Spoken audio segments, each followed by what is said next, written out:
past.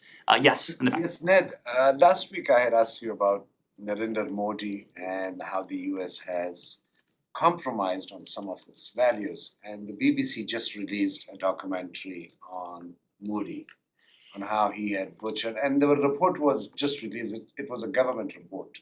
BBC just released it, it was made by a former secretary, in which he has even mentioned higher number of deaths, higher numbers of women raped, and it was just done right under the nose of Narendra Modi. I don't, I had never challenged the strategic interest of the US with India, but I regret the fact that since last 8 years that I've been covering the State Department, I have not seen once an official standing here at you've seen condemning Narendra Modi himself individually, not just as a prime minister, but individually his acts. And I'm sure the US officials were aware of it as well. I'm not aware of this documentary that you point to, but what I will say broadly is that there are a number of elements that undergird the global strategic partnership that we have with our Indian partners. There are close political ties, there are economic ties, there are exceptionally deep people-to-people ties between the United States and India.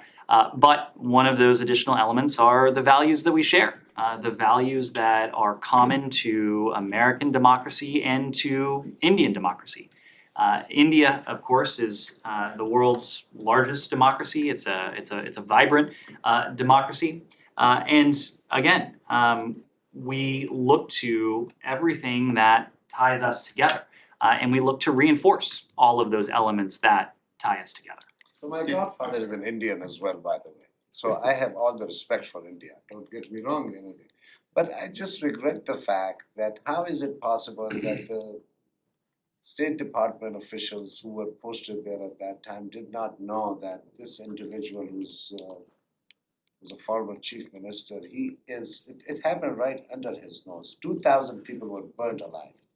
Again, I'm not familiar with the documentary you're referring to. I am very familiar with the shared values that connect the United States and India as two thriving, vibrant democracies.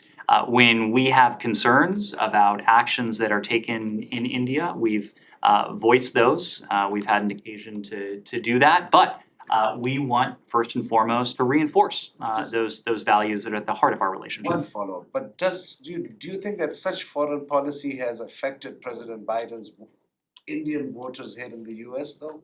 We don't think about it through those terms. I don't think about domestic politics, and neither does anyone in this building. Good. Yep. China.